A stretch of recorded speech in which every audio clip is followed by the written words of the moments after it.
Storytime about how I was voted the ugliest girl in high school. Disclaimer, is not my storytime, it's me on Instagram. Growing up, I was really awkward. My parents always used to call me the ugly duckling, but my dad told me not to worry that when I would grow up, I would become beautiful. Honestly, this really stuck to my head, and I am very beautiful now. I used to have braces, acne. My hair has always been curly, but I didn't know how to treat it back then. My mom had really straight hair, so she had no idea how to do my hair either. And this was the toughest thing for me. I would show up to school with knots in my hair because I didn't even know how to brush it. Eventually, my mom did start taking better care of my hair, which really helped. I also didn't know how to dress for my body. I wore big hoodies, big t-shirts, while the other girls in my high school dressed for their body type. I honestly just had no clue. I did get bullied, but mostly by boys. I think the girls probably just felt bad for me, so I never really had problems with other girls. A group of boys would always bother me. One of them even asked me out, pretending that he wanted to go out with me. Of course I said yes because I actually believed him. He asked me to go to the movies, and when I showed up, he wasn't there. I decided to go watch the movie anyway, but the next day in school, I couldn't hear the end of it. To my face, this guy called me stupid. A few days later, they made a list of the ugliest girls. Part 2 is up. Storytime about how I was voted the ugliest girl in high school. Disclaimer, is not my storytime, it's on Instagram. That's when the boys came out with the list of the ugliest girls in high school. What they did was pass around some flyers with all the names on it, and then they had people write the #1 ugliest girl on the list. As soon as I saw my name on the list, I wanted to die. I pretended I was sick and went home. There was this one girl who actually stood up for me and the rest of the girls, and she was actually one of the prettiest girls in the entire school. She told everyone to knock it off, but nobody listened to her. Instead, the boys added her to the list as well, but there was no way that she was going to get voted #1. I would show up every day to school that week wishing that I was dead. Finally, on Friday, they came out with the winner. And of course, everyone picked me. I was completely mortified, but I actually started laughing when I saw the list. It was like the stress from the entire week had finally accumulated, and my reaction was to just laugh. While they were all hoping that I was just going to break down and cry, I started to laugh in their faces. The teacher asked me what was wrong and I showed her the list. She ran over to the principal's office and everything became way too dramatic for me. So I literally decided to run away from school. When I got home, I told my parents everything. Part 3 is up.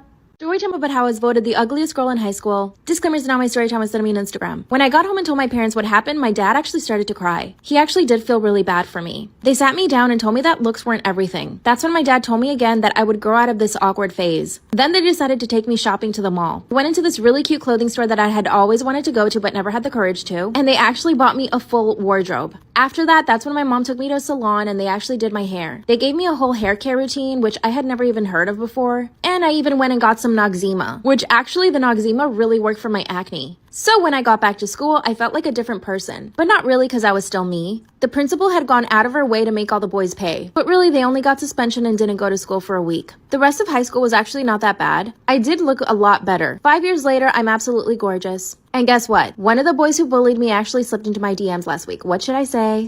Storytime about how I got my ex-toxic best friend jumped. So a little background information, I was 16 and a sophomore in high school. And like any of these toxic best friend story times, she was super jealous of me for literally no reason. She would literally try to be better than me in everything. Like when I did a sport or a club, she would join immediately right after. And it wasn't I'm gonna join my best friend. No, it was, I'm gonna join so that way I can show her that I'm better than her. For example, in 6th grade, I was captain on the volleyball team, and she decided that she was gonna try out her sophomore year. She played it off as if she just wanted to try it out, but then I got announced captain, and she was pissed off when she heard that. She literally blocked me on everything, and she came from a super wealthy family, so she was used to getting whatever she wanted. And my whole friend group would literally tell me, you need to stop being friends with her, she's toxic, she's this, she's that. The only thing that stopped me from being friends with her was the blackmail, like for part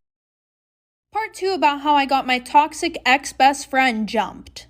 So like I said, the only thing that was stopping me from not being her friend was the blackmail that she had. Every time that I pissed her off, or even just randomly, she would be like, oh, I'm going to send this out. I'm going to expose you. She was just overall a shitty friend.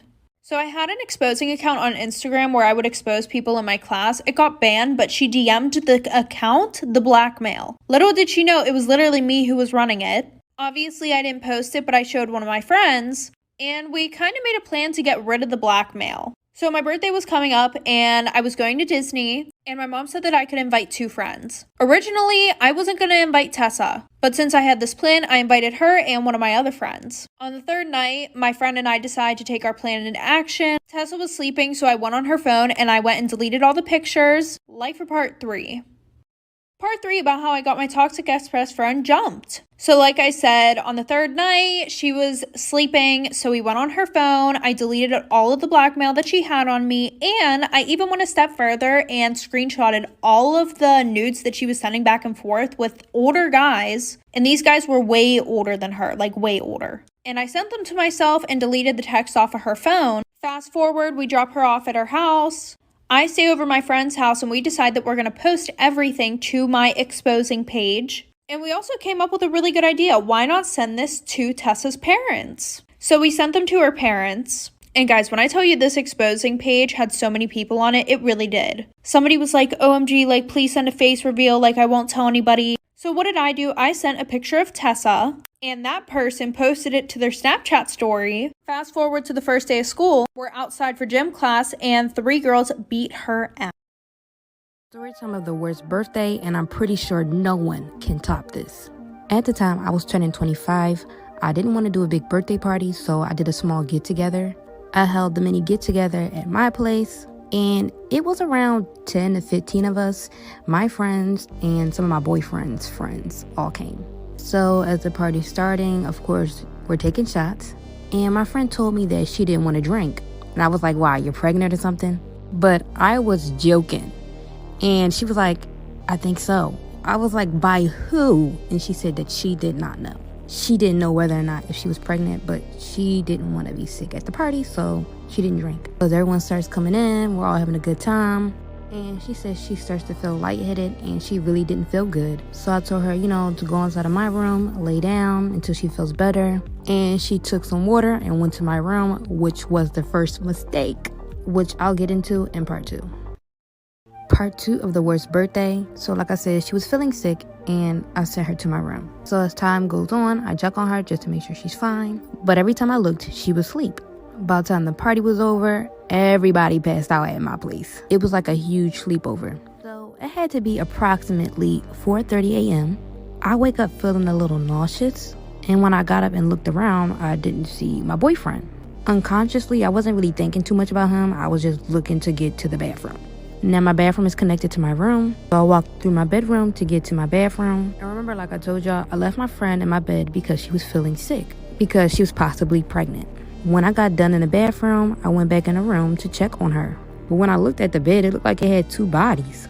And I'm like, who's in the bed? Because I didn't think anybody else could sleep in there. When I removed the covers, my best friend and boyfriend were naked in my bed. I'm back by popular demands. Part 3 of the worst birthday ever. After catching both my boyfriend and best friend in my bed, I was so shocked and we got into this huge altercation. My best friend ran into the bathroom and locked herself in. I was manhandling my boyfriend. Also, by the way, during this entire time, he was still naked. We were going back and forth. My other best friends, of course, heard what was going on because we were so loud and so much happened that I don't even remember because I seriously blacked out. And I went crazy. One of my friends had to take me out. Literally, I had waited outside of my own apartment so my best friend and boyfriend can get their things and go. Even though my friends were trying to separate us and solve the situation, they were still going back and forth with him. Mind you, they still don't even know what's really going on. And one of my other friends started fighting him. Just so much craziness happened. Some of the stuff I'm embarrassed to say, but you're not gonna believe what I found out after kicking him out. Okay, so I know you guys really want part 4, so I'm back by popular demand. Part 4 of the worst birthday. So after the whole situation happened, of course, I broke up with my boyfriend, now ex, and I completely cut off my best friend. And as some of you guys already guessed, she was pregnant with his baby. And I didn't find out through my ex-best friend or my ex-boyfriend. I found out through one of my other friends, but she didn't keep the baby. She ended up getting a A-word. But both her and him still ended up staying together. I honestly think their whole situation is weird. And all my friends cut her off, except for one because they were cousins, which is like how I knew what was going on. And by the way, I wasn't upset over losing my relationship. I was upset about losing my best friend. Because at some point I knew our relationship was going to end because he has cheated before. And I went back like a dummy, but I kind of should have expected it. But I was really disappointed about my friend because we've been friends since kindergarten. Am I the bridezilla for blowing up at my fiance for giving my future mother-in-law our wedding coordinator's number? My fiance Edgar is my future mother-in-law's only son. She is so attached to him and is excited for our wedding. We have had a relatively long engagement and we're finally getting married soon. I've been trying to keep her involved as much as possible, but she just kept getting further with her expectations. She'd email me lists of questions about 5 or 6 times a week. She'd ask me the same questions over and over, expecting a different answer. When she doesn't get a different answer, my future father-in-law will call me and start pushing the same thing. It's made me anxious and stressed out. Edgar says that she just wants to make sure the wedding is flawless and felt like some of the choices I made during wedding planning are poor. She went to our former wedding coordinator and bombarded her with tens of questions and even called her many times trying to change things we've already picked, saying all choices made were based on zero experience and wrong. She even pretended to be me at some point. Am I the bridezilla for blowing up at my fiance for giving my future mother-in-law our wedding coordinator's number? This caused a huge fight between us and I ended up starting all over with a new wedding coordinator and completely getting future mother-in-law out of wedding planning process. Future mother-in-law lashed out at me for it and Edgar, my fiance, said that I was being too hard on his mom. Last week I found out that he went against my wishes and gave his mom our wedding coordinator's contact info and his mom ended up finding out about all our plans. I blew up at him and told him he violated my boundaries and betrayed my trust. He said it was no big deal and that his mom genuinely means no harm even if her and I don't agree most of the time. We had an argument and I went to stay with my dad for a few days. Edgar kept texting saying I was overreacting and that I was being too hard on him and his mom. No, she isn't contributing anything to the wedding except her input and experience. My dad is the one paying for the wedding. He never tried to give an opinion or suggest anything regarding the wedding. He just told me to have the wedding as I had always envisioned it. So am I overreacting?